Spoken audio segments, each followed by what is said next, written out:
నమస్కారం. BV9 news వార్తలకు స్వాగతం. ముందుగా వార్తల్లోని ముఖ్యాంశాలు.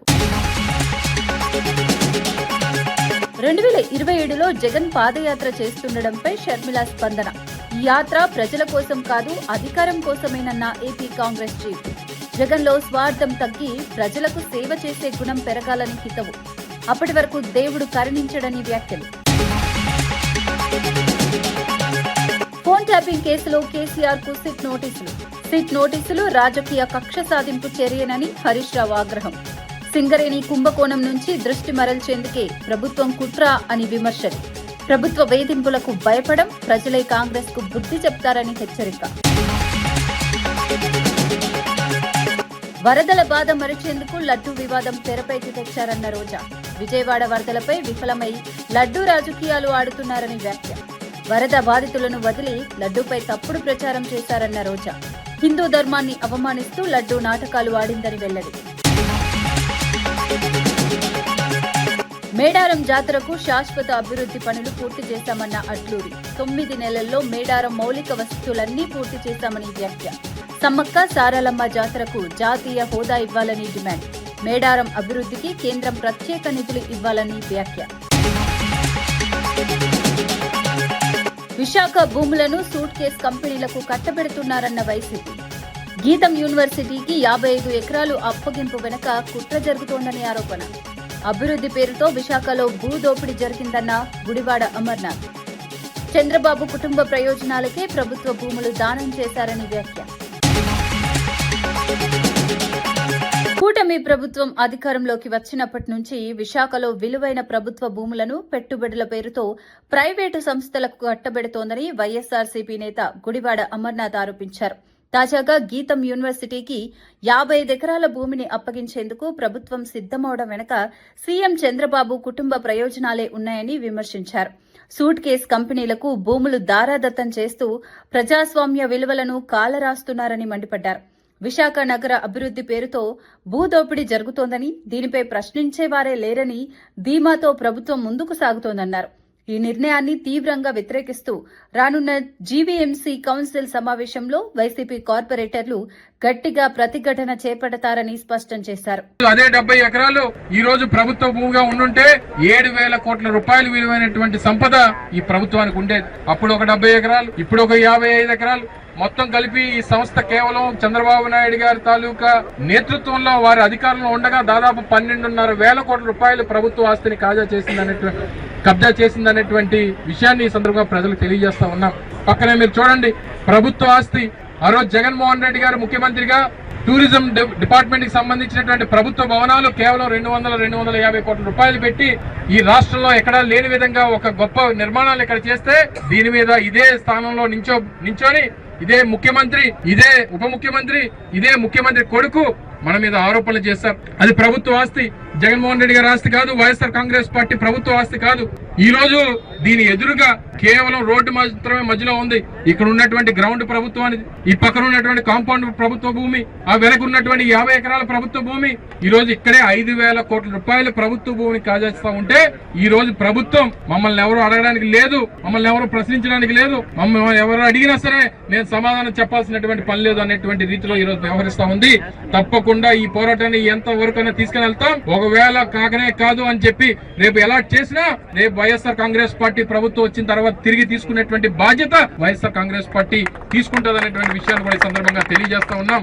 రానున్నటువంటి కాలంలో వైఎస్ఆర్ కాంగ్రెస్ పార్టీ శ్రేణులంతా కూడా దీని మీద పెద్ద ఎత్తున ఇప్పటికే పెద్దలు శాసనమండలి ప్రతిపక్ష నాయకులు బొత్స సత్యనారాయణ గారు గాని, లేదా పెద్దలు రీజనల్ కోఆర్డినేటర్ కన్నబాబు గారు గాని, స్థానిక పార్టీ అధ్యక్షులు కేకే రాజు గారు గాని, మధ్య శ్రీనివాసరావు గారు గాని అందరం కూడా కలిసికట్టుగా దీని మీద పోరాటం చేస్తా ఉన్నాం.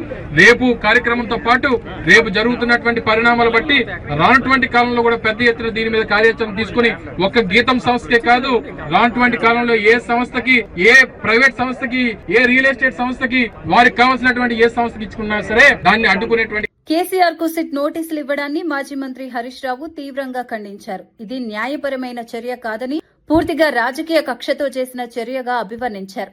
కేసీఆర్ లాంటి నాయకుడికి నోటీసులు ఇవ్వటం సూర్యుడిపై ఉమ్మేసినట్లేనని వ్యాఖ్యానించారు. ప్రభుత్వ వైఫల్యాలను ప్రశ్నించినందుకే ప్రతీకారంగా నోటీసులు పంపుతున్నారని ఆరోపించారు. ఎన్ని నోటీసులు ఇచ్చినా బీఆర్ఎస్ వెనక్కి తగ్గదని, చట్టపరంగా రాజకీయంగా పోరాడుతూనే ఉంటామని స్పష్టం చేశారు. ప్రజా సమస్యలపై మాట్లాడితే వేధింపులకు గురిచేయటం ప్రజాస్వామ్యానికి ప్రమాదకరమని అన్నారు. కాంగ్రెస్ ప్రభుత్వం భయపడి ఈ తరహా చర్యలకు పాల్పడుతోందని, చివరకు ప్రజలే తగిన బుద్ధి చెబుతారని హరీష్ రావు హెచ్చరించారు. నేను అసెంబ్లీలో కొట్లాడుతున్నా, రోజు మాట్లాడుతున్నాం, ఇక గట్టిగా అడుగుతున్నామని తాపకొక నోటీసులు పంపుతున్నారు, ప్రేమలేఖలు పంపుతున్నారు. ఇంకా ఇలా కేసీఆర్ కి పంపిరట, నీ ముఖానికి కేసీఆర్ కి పంపే తెలివి అనేది. తెలంగాణ తెచ్చినోడు కేసీఆర్, తెలంగాణను పచ్చబడగొట్టినోడు కేసీఆర్, ప్రజల బతుకుల్లో కొత్త వెలుపురిచ్చినోడు కేసీఆర్. నువ్వు ఏం చేసినావు నాయన? ఏదైనా కేసీఆర్ కు నోటీస్ ఇచ్చుడంటే సూర్యుని మీద ఉమ్మేసినట్టే కదా. కేసీఆర్ లాంటి మనిషి దొరుకుతాడా?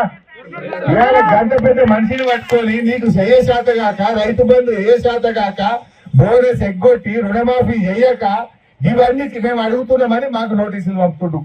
నువ్వు ఎన్ని పంపుతావో పంపు, తప్పకుండా ఇంకా గట్టి కొట్లాడతాం, బరాబర్ తెలంగాణ కోసం కొట్లాడతాం. వైఎస్ షర్మిల చేసిన వ్యాఖ్యలు ఏపీ రాజకీయాల్లో చర్చనీయాంశంగా మారాయి. జగన్ కు అధికారం సూట్ కాలేదని, మరోసారి అధికారంలోకి రావాలంటే ఆయనలో మార్పు రావాల్సిందేనని వ్యాఖ్యానించారు. స్వార్థాన్ని తగ్గించుకుని ప్రజల పట్ల మంచితనం పెంచుకుంటే దేవుడే అవకాశం ఇస్తాడేమోనని సూచించారు. అధికారం అంటే బాధ్యత అని, ప్రజల నమ్మకాన్ని గెలుచుకోవటమే అస్సలు రాజకీయ నాయకుడి లక్ష్యమని అన్నారు. గత పాలనలో ప్రజల్లో ఏర్పడిన అసంతృప్తిని గుర్తించి జగన్ ఆత్మ పరిశీలన చేసుకోవాల్సిన అవసరం ఉందన్నారు. ఈ వ్యాఖ్యలు వైసీపీ శ్రేణుల్లో భిన్నాభిప్రాయాలకు దారితీయగా రాజకీయ వర్గాల్లో విస్తృత చర్చకు కారణమయ్యాయి. అంటే ఒక మనిషి నిజమైన నైజం తెలియాలంటే ఆయనకు అధికారం ఇచ్చి చూడండి అని అన్నాడు. మనం చూసాం, పవర్ సూట్ అవ్వలేదు జగన్మోహన్ రెడ్డి గారికి. Power did not suit him.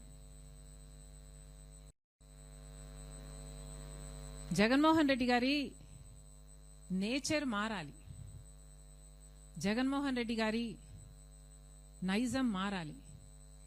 Jaganmohan Reddy గారిలో మార్పు వస్తే, జగన్మోహన్ రెడ్డి గారిలో స్వార్థం తగ్గి మంచితనం పెరిగితే మేబీ దేవుడిస్తాడేమో.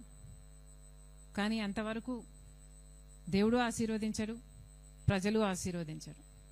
ఇక మేం చేస్తున్న యాత్ర ఎప్పుడో ఎలక్షన్లకు ముందు జగన్మోహన్ రెడ్డి గారు మేడారం మహాజాతర సందర్భంగా ఉప ముఖ్యమంత్రి మల్లు బట్టి విక్రమార్క, ఎమ్మెల్సీ మహేష్ కుమార్ గౌడ్ దంపతులు వనదేవతలను దర్శించుకున్నారు. మంత్రులు సీతక్క, పొంగులేటి శ్రీనివాసరెడ్డి, అడ్లూరి లక్ష్మణ్లతో కలిసి అమ్మవార్లకు నిలువెత్తు బంగారం మొక్కులు సమర్పించారు.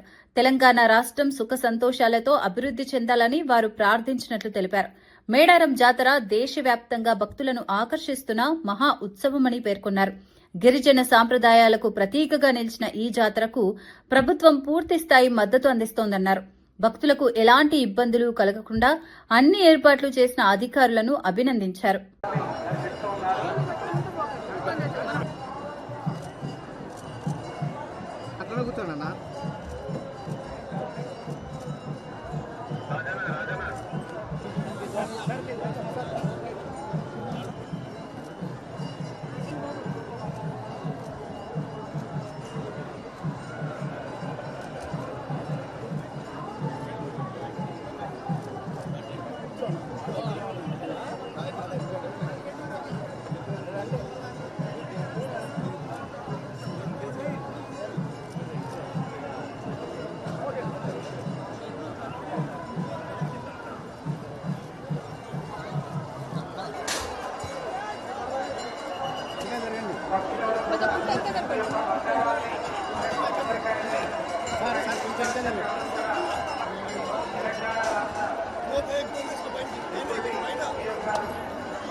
గీతం యూనివర్సిటీకి 5,000 కోట్ల విలువైన 55 ఎకరాల భూమిని అప్పగించడాన్ని వైఎస్సార్సీపీ నేత కురసాల కన్నబాబు తీవ్రంగా తప్పుబట్టారు.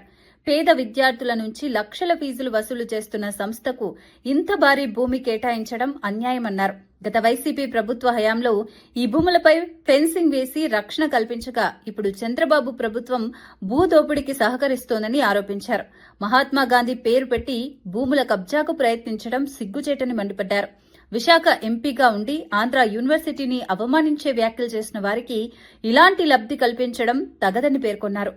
అడుగుతున్నాం, ప్రజల్ని తప్పుదారి పట్టించి అబద్దాలని ప్రచారం చేసి ఎన్నికల ముందు ల్యాండ్ టైటిలింగ్ యాక్ట్ తీసుకొచ్చాడు జగన్ గారు. తీసుకొస్తే భూములు లాగేసుకుంటారని తప్పుడు ప్రచారం చేసి ఇప్పుడు ఏ టైటిలింగ్ యాక్ట్ తీసుకొచ్చారని మీరు ప్రభుత్వ భూములన్నింటినీ కూడా మీ సొంత కుటుంబానికి లాక్కుంటున్నారని వైఎస్ఆర్ పార్టీ ప్రశ్నిస్తోంది. కేవలం మీ స్వార్థం కోసం మీకున్న మీడియా బలంతో తప్పుడు ప్రచారం చేసి వేల కోట్ల రూపాయలని దోచుకునే కార్యక్రమం చేస్తా ఉన్నారు. మళ్ళీ ఆ ఎంపీ గారు భరత్ గారు చెప్తారు, మొన్న ఏదో ఆంధ్ర యూనివర్సిటీ ప్రోగ్రామ్ కి వెళ్లి ఇవన్నీ పేదలు చదువుకునేవి, మా దగ్గర డబ్బున్నవాడు మాత్రమే చదువుకోగలుగుతాడు అంటాడు. అంటే మీరు ప్రభుత్వ భూములు కబ్జా చేసి మీరు లక్షల కోట్లు సంపాదించే కార్యక్రమం చేస్తూ కనీసం ఒక్క పేదవాడికైనా మీరు ఉచితంగా సీట్ ఇచ్చారా? ఇవ్వాల్సిన బాధ్యత మీకు లేదా అని అడుగుతున్నాం. నిన్న మొన్న ఈ గీతం చర్చ వచ్చినప్పుడు చాలా మంది పెద్దలు చెప్తున్నారు 5,000 రూపాయలు తక్కువైతే కూడా అక్కడి నుంచి యూనివర్సిటీ నుంచి బయటికి పంపించే కార్యక్రమం చేస్తారు వీళ్ళని. ఇంత దుర్మార్గంగా ఒక విద్యా సంస్థ నడుపుతూ దానికోసం కబ్జాలు పెడుతూ కబ్జా చేస్తే తప్పేంటి, ఆ భూమి మా చేతిలో ఉందంటారు. అంటే ఎవరి చేతిలో ఉన్న భూమి వాడికి చెందుతుందా అని అడుగుతున్నాం. గతంలో దున్నేవాడిదే భూమి అన్నారు, ఇప్పుడు చంద్రబాబు రాజ్యంలో కబ్జా చేసిన వాడిదే భూమి అని ఏమన్నా చట్టం తీసుకొస్తే దాన్ని చెప్పమని చెప్పి అడుగుతున్నాం. రేపు కౌన్సిల్లోను ఆ తర్వాత అవసరమైతే పార్లమెంట్ వరకు కూడా ఈ చంద్రబాబు కుటుంబం భూ కబ్జాల వ్యవహారాన్ని గట్టిగా నిలదీసే కార్యక్రమాన్ని వైఎస్ఆర్ పార్టీ తీసుకుంది. మా నాయకుడు జగన్మోహన్ రెడ్డి గారు ప్రభుత్వ భూముల్ని కాపాడే కార్యక్రమం ఆ రోజు ముఖ్యమంత్రిగా చేస్తే ఈ రోజు అధికారంలోకి వచ్చినప్పటి నుంచి పప్పు బెల్లాల్లాగా మీరు భూములు పంచే కార్యక్రమం చేస్తా ఉన్నారు. దీన్ని ఖచ్చితంగా వైఎస్ఆర్ పార్టీ అడ్డుకుంటుందని చెప్తూ చంద్రబాబు నాయుడు ముఖ్యమంత్రి అయిన ప్రతిసారి తమ కుటుంబాన్ని లక్ష్యంగా చేసుకుని అక్రమ కేసులు పెట్టడం పరిపాటిగా మారిందని వైసీపీ నేత తీవ్ర విమర్శలు చేశారు. తాను జైలుకు వెళ్లడం మాత్రమే కాకుండా పెద్ద కుమారుడిపై 10 కేసులు, చిన్న కుమారుడిపై కూడా కేసులు పెట్టారని వాపోయారు. రాజకీయ కక్షతోనే ఇలా వ్యవహరిస్తున్నారని విమర్శించారు. అధికారాన్ని ఉపయోగించి ప్రత్యర్థులను భయపెట్టే ప్రయత్నమే తప్ప పాలనలో ప్రజలకు ఉపయోగపడే నిర్ణయాలు లేవని అన్నారు. కుటుంబ సభ్యులను సైతం వదలకుండా వేధింపులకు గురి చేస్తున్నారని ఆవేదన వ్యక్తం చేశారు. చంద్రబాబు పాలనలో చట్టం ప్రతిపక్షాలకు మాత్రమే వర్తిస్తుందా అని ప్రశ్నించారు. ప్రజాస్వామ్యంలో ఇలాంటి కక్ష సాధింపు రాజకీయాలకు చోటు ఉండకూడదని, ప్రజలే తగిన సమయంలో సమాధానం చెబుతారని హెచ్చరించారు. చంద్రబాబు ముఖ్యమంత్రి అయినప్పుడల్లా అరెస్టులు కావడం సహజం. అనేక నెలలు అప్పుడు జైల్లో పెట్టారు, అనేక జైళ్లు తిప్పారు. ఇప్పుడు ఒకేసారి 230 రోజులు జైల్లో పెట్టారు, 8 నెలల పాటు జైల్లో పెట్టారు. మరలా ముఖ్యమంత్రి అయ్యారు చంద్రబాబు గారు, మరలా ముఖ్యమంత్రి అయ్యారు కాబట్టి మరలా జైల్లో పెట్టారు. మరలా జైలుకి పంపి కక్ష సాధింపు చర్యలు పాల్గొంటున్నాడు. సరే ఈసారి ఏం చేస్తున్నారు, నా ఒక్కరితో వదిలారంటే నా ఒక్కరితో వదల్లా. ఈసారి జగనన్న మా లీడర్ జగనన్న నా కొడుకుని చంద్రబాబు సొంత ఊరికి మా పార్టీ తరఫున ఎమ్మెల్యే అభ్యర్థిగా పెట్టాడు. నా కొడుకు ఎమ్మెల్యే అభ్యర్థిగా పోటీ చేశాడు కాబట్టి వాడి మీద ఇప్పటికి 10 కేసులు పెట్టారు, వాడిని వేధిస్తున్నారు. సరే వాడితో వదిలారంటే జగనన్న మా రెండో కొడుకు హర్షిత్ రెడ్డి అని ఉంటాడు, ఇది స్టూడెంట్ లీడర్గా అతన్ని జగనన్న అపాయింట్ చేసి పార్టీ తరఫున విద్యార్థి నాయకుడిగా రాష్ట్ర వర్కింగ్ ప్రెసిడెంట్గా పెట్టారు. వాడు రాష్ట్ర వర్కింగ్ ప్రెసిడెంట్గా విద్యార్థి నాయకుడు అయ్యాడని ఇప్పుడు వాడి మీద కూడా కేసులు పెట్టారు, వాడిని అరెస్ట్ చేస్తామంటున్నారు. అసలు నాకు అర్థం కాని ఏంటంటే చంద్రబాబు నాయుడు గారు పుట్టినటువంటి ఊరిలో నేను పుట్టడం తప్ప, చంద్రబాబు నాయుడుకు పుట్టినటువంటి గ్రామంలో నేను పుట్టడంతో నాకేంటి సంబంధం? తెలంగాణతో పాటు ఇతర రాష్ట్రాల నుంచి లక్షలాది మంది భక్తులు మేడారం సమ్మక్క సారలమ్మ జాతరకు తరలివస్తున్నారని మంత్రి పొంగులేటి శ్రీనివాసరెడ్డి తెలిపారు. భక్తులకు ఎలాంటి ఇబ్బందులు కలగకుండా మౌలిక సదుపాయాలన్నింటినీ ముందుగానే సిద్ధం చేశామని చెప్పారు. తాగునీరు, వైద్య సదుపాయాలు, భద్రత, రవాణా వంటి అంశాలపై అధికారులు నిరంతరం పర్యవేక్షణ చేస్తున్నారని పేర్కొన్నారు. ఇప్పటి వరకు ఎలాంటి అవాంఛనీయ ఘటనలు జరగలేదని, జాతర ప్రశాంతంగా కొనసాగుతోందన్నారు. ప్రభుత్వం, మంత్రులు, ఉన్నతాధికారులు సమన్వయంతో పనిచేస్తూ భక్తులకు సేవలు అందిస్తున్నారని తెలిపారు. ఈ మహాజాతర గిరిజనుల ఆత్మగౌరవానికి ప్రతీకగా నిలుస్తోందని, దేశవ్యాప్తంగా మేడారం జాతరపై ఆసక్తి పెరుగుతోందని మంత్రి వ్యాఖ్యానించారు. ఇప్పుడే అధికారుల్ని ప్రెస్ మీట్కి రావడానికి ముందు అడిగాను. నిన్న సుమారు 25 నుంచి 28 లక్షల మంది పైచీలకు వచ్చారని, ఈరోజు ఇప్పటికే సుమారు 30 లక్షలు దాటిందని అధికారులు అంచనా వేస్తున్నారు. ఇది మరింత ఈరోజు రాత్రికి సమ్మక్క గద్దె మీదకి ఈరోజు సాయంత్రం ఇచ్చేస్తున్నారు. వారు వచ్చిన తర్వాత భక్తుల పోటు మరింత పెరుగుద్ది. అది at a time more than 1 crore public ఈ మేడారానికి ఒక్క తెలంగాణ రాష్ట్రంలోని గిరిజనులు గిరిజనేతరులే కాకుండా పరిసర రాష్ట్రాల నుంచి కూడా భక్తులు వస్తున్నారనేది సమాచారం ఉంది. దానికి తగ్గ అన్ని ఏర్పాట్లు రాష్ట్ర ప్రభుత్వ పక్షాన సహచర మంత్రులు అందరం దగ్గరుండి అది పర్యవేక్షిస్తున్నాం. తప్పకుండా భక్తులకు ఎక్కడా అసౌకర్యం కలగకుండా ఉండే విధంగా ఎవరైనా ఒకళ్ళు ఇద్దరు సోషల్ మీడియాలో దుష్ప్రచారాలు ఏవైనా చేసినా ఆ దుష్ప్రచారాలు ఏవి కూడా నమ్మాల్సిన పని లేదు. బీఆర్ఎస్ ఎమ్మెల్యే పాడి కౌశిక్ రెడ్డిని పోలీసులు అదుపులోకి తీసుకునే ప్రయత్నం చేయడంతో పరిస్థితి ఉద్రిక్తంగా మారింది. పోలీసులు అడ్డుకోవడంపై ఎమ్మెల్యే తీవ్ర అభ్యంతరం వ్యక్తం చేస్తూ వాగ్వాదానికి దిగారు. తనను ఎలా అడ్డుకుంటారని ప్రశ్నిస్తూ పోలీసులతో ఘర్షణకు దిగినట్లు సమాచారం. పరిస్థితిని అదుపులోకి తీసుకునేందుకు పోలీసులు అప్రమత్తమయ్యారు. అనంతరం ఎమ్మెల్యే కౌశిక్ రెడ్డిని కరీంనగర్కు తరలించారు. ఈ ఘటన జాతర ప్రాంతంలో కొంతసేపు ఉద్రిక్తతకు కారణమైంది. భక్తులకు ఇబ్బందులు కలగకుండా పోలీసులు భద్రతను మరింత కట్టుదిట్టం చేశారు.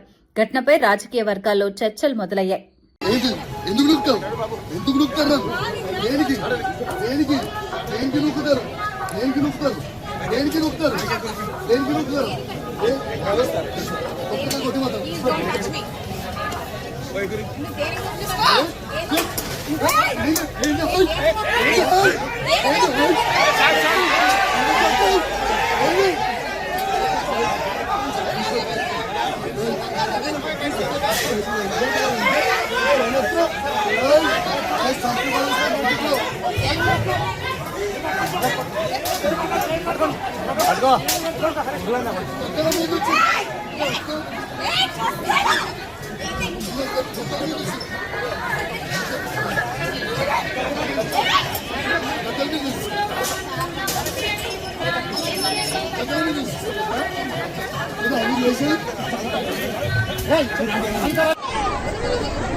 తిరుమల శ్రీవారి లడ్డూ అంశంలో వివాదాస్పదమైన ఫ్లెక్సీల ఏర్పాటు చేస్తున్నారని వైసీపీ లీగల్ సెల్ అధ్యక్షుడు ఎం మనోహర్ రెడ్డి పోలీసులకు ఫిర్యాదు చేశారు.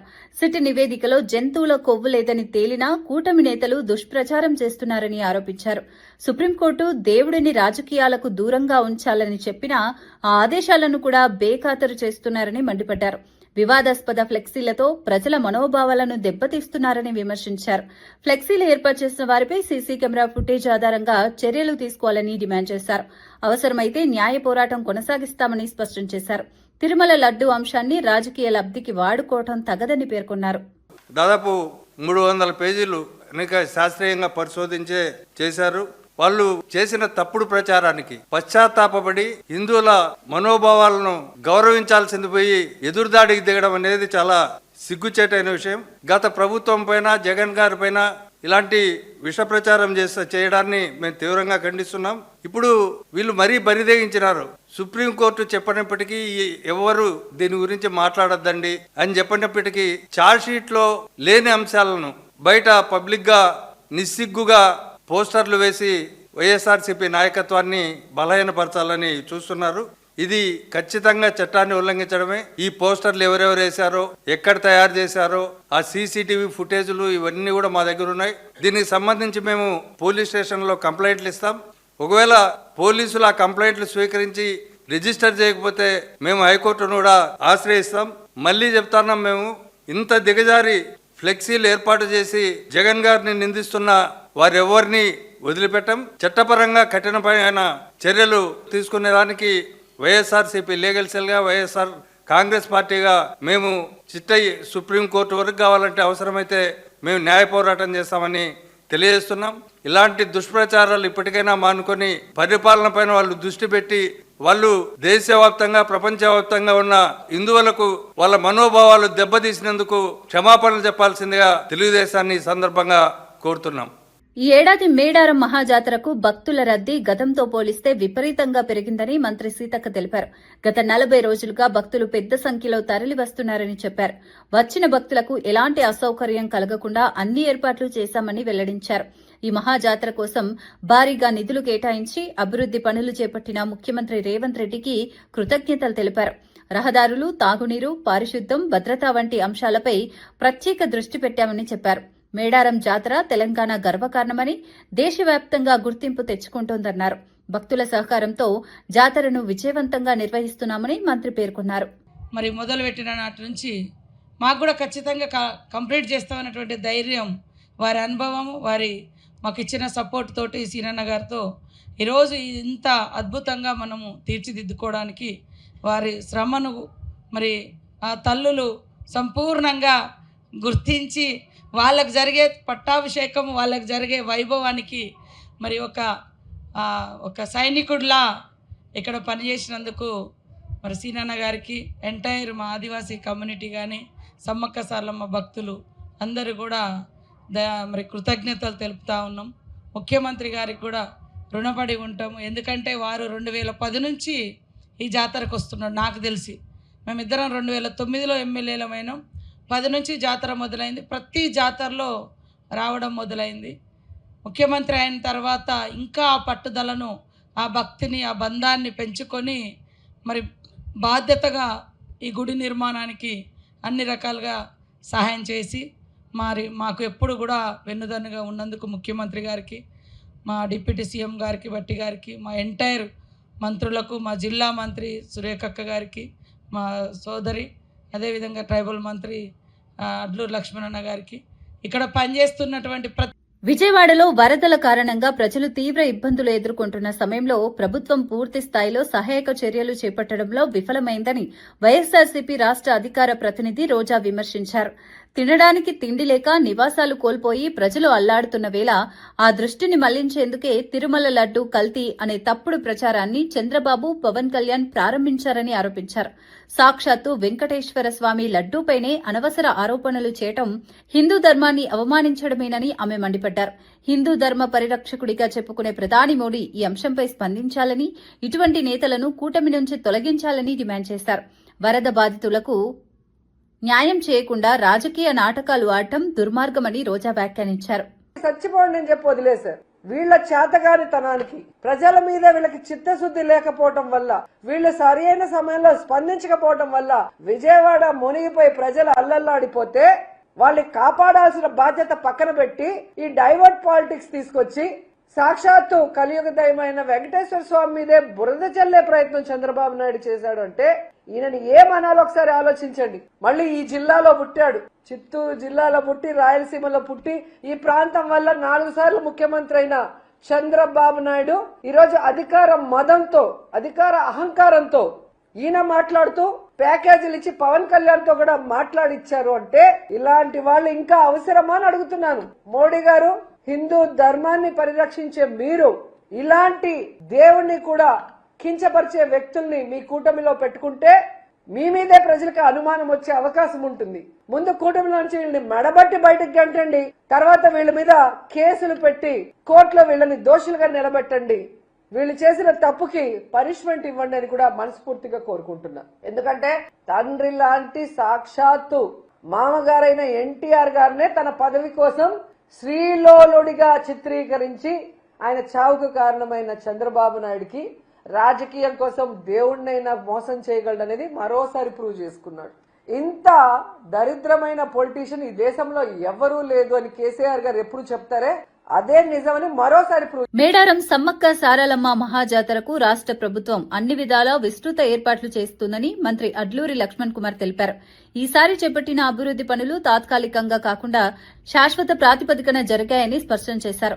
అమ్మవార్ల గద్దెల నిర్మాణం నుంచి మేడారం పరిసర ప్రాంతాల మౌలిక సదుపాయాల వరకు కేవలం 9 నెలల్లో పూర్తి చేయడం ప్రభుత్వ కట్టుబాటుకు నిదర్శనమన్నారు. లక్షలాది మంది భక్తులు వచ్చే ఈ మహాజాతరకు జాతీయ హోదా కల్పిస్తే మరింత అభివృద్ది సాధ్యమవుతుందని తెలిపారు. అందుకే కేంద్ర ప్రభుత్వం సరిపడా నిధులు విడుదల చేయాలని విజ్ఞప్తి చేస్తున్నట్లు చెప్పారు. గిరిజనుల ఆరాధ్య దైవంగా సమ్మక్క సారలమ్మ జాతరకు ఉన్న ప్రాధాన్యతను గుర్తించి దేశవ్యాప్తంగా గుర్తింపు తీసుకురావడమే లక్ష్యమని మంత్రి పేర్కొన్నారు.